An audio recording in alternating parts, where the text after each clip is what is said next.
Gold trusted gold buyers. మీరు తాకట్టు పెట్టిన బంగారాన్ని విడిపించి ఈ రోజు ఉన్న మార్కెట్ ధరకు. మరి ఇంత క్లోజ్ ఫ్రెండ్స్ ఇద్దరు పెళ్లి గురించి ఆలోచించట్లేదండి.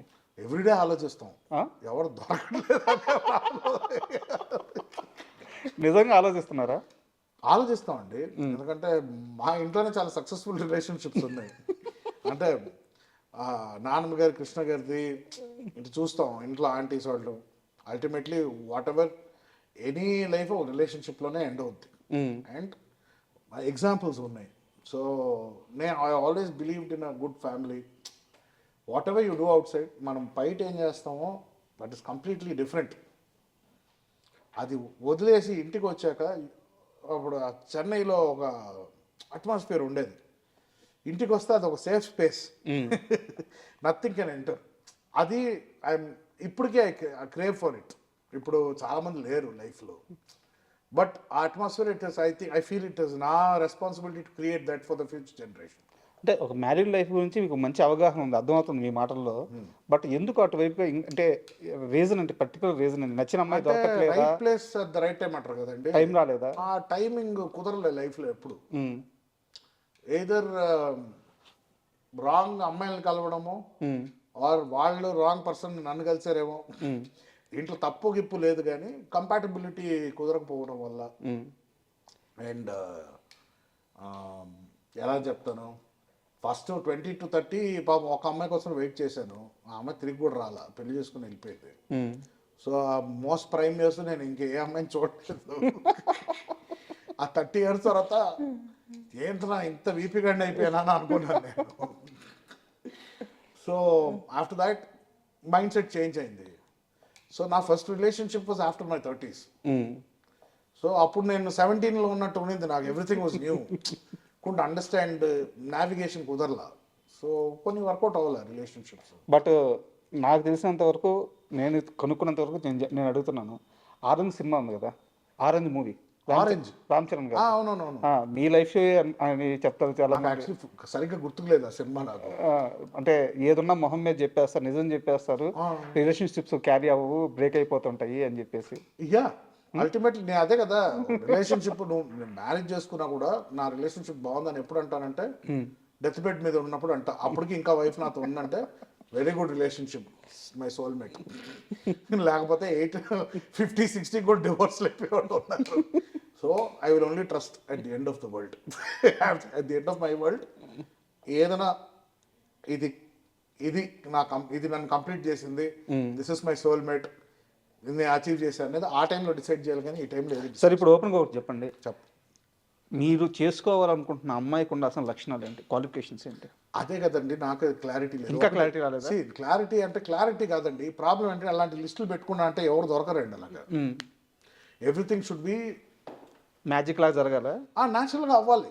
ఒక అమ్మాయిని చూస్తే ఎందుకు అమ్మాయి నచ్చుతుందో, ఆ అమ్మాయి doesn't have to be Aishwarya, నేనేదో రితిక్ రోషన్ కాదు, కానీ doesn't have to be the most attractive women.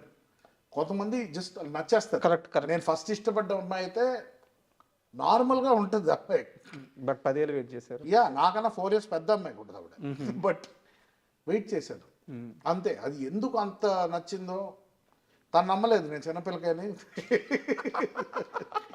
ఈడేం ఉంటాడు ఇంకొక అమ్మాయిని చూసుకొని యంగ్ అమ్మాయికి వెళ్ళిపోతాడు అనుకుంది, పిచ్చింది. తర్వాత 30కి రియలైజ్ అయింది. 34 వచ్చినప్పుడు నేను 30 వచ్చి అప్పుడు రియలైజ్ అయింది. అప్పుడు పెళ్ళి అయిపోయింది ఇంకొకరితో. ఏం చేస్తావు ఇంకా, కానీ అమ్మాయి వెళ్ళి హ్యాపీ మ్యారీడ్ లైఫ్ అన్న. సో అంటే ఇప్పుడు మనం రిలేషన్ గురించి మాట్లాడుతున్నాం కాబట్టి, అది సీరియస్ క్వశ్చన్ కాదు, కానీ అడగాలనుకుంటున్నా. మీకు ఇష్టమైతే సమాధానం చెప్పండి, చెప్పండి, స్కిప్ చేసేసేయండి. ఇప్పుడు నాన్నగారి పర్సనల్ లైఫ్ గురించి నేనేం మాట్లాడినా అది వ్యక్తిగత చాయిస్. బట్ ఇప్పుడున్న ఆ రిలేషన్లో పవిత్ర గారి అసోసియేషన్ ఎలా ఉంటుంది? అంటే మీ ఫ్యామిలీ మెంబర్ అయ్యారు, సో మీ నాన్నగారితో ఎలా ఉంటున్నారు, మీతో ఎలా ఉంటున్నారు, ఫ్యామిలీ మెంబర్కి ఎలా కలిసిపోయారు, ఇప్పుడు అంతా కంఫర్టబుల్గా ఉన్నారా? Yeah, she's fantastic human being. నాకు అంటే వస్తుంటారు, రెగ్యులర్గా కలుస్తుంటాం. షీఈస్ ఆల్వేస్ వెరీ, ఎప్పుడు అందరిని పలకరిస్తారు, అందరితో కూర్చుంటారు, ఎలాంటి ఇది లేదు. She is a very happy go lucky women.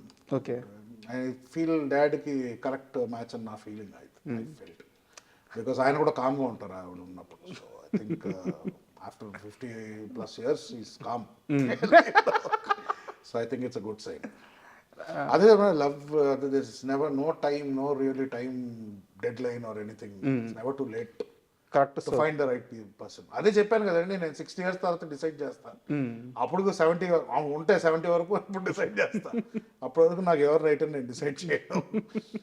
So yeah. And పవిత్ర గారు లాస్ట్ అంటే కృష్ణ గారిని కూడా కలిశారు, కృష్ణ గారి ఆమోదం కూడా ఉందని చెప్పి నరేష్ గారు చాలాసార్లు చెప్పారనమాట. సో ఆ వాళ్ళిద్దరి ఆ మూమెంట్ ఎలా జరిగింది? నేను లేనండి. బట్ వన్ థింగ్ ఏంటంటే, నిర్మల గారు కానీ కృష్ణ గారు కానీ ఈ డాడీ ఏమి డెసిషన్ తీసుకున్నా చాలా వరకు సపోర్ట్ చేసేవారు. బికాస్ వాళ్ళు చాలా కష్టాలు చూసి వచ్చిన వాళ్ళు. సో ఒకటి అర్థం చేసుకోవాలంటే, మనిషి లైఫ్లో అన్ని పర్ఫెక్ట్గా జరగదు. ఒకటి దానికి కట్టుబడిపోయి మనం యాంకర్ అయిపోయి అక్కడే ఉంటామా, ఆర్ ఆప్షన్ ఉంది ఏమైనా చేసుకుంటావా, you want make something good of life, today is happy. Correct. ఎవరు కంప్లైంట్ చేయడానికి ఉంది ఇప్పుడు? But that's the whole point అండి. అందరిని సాటిస్ఫై చేయలేము.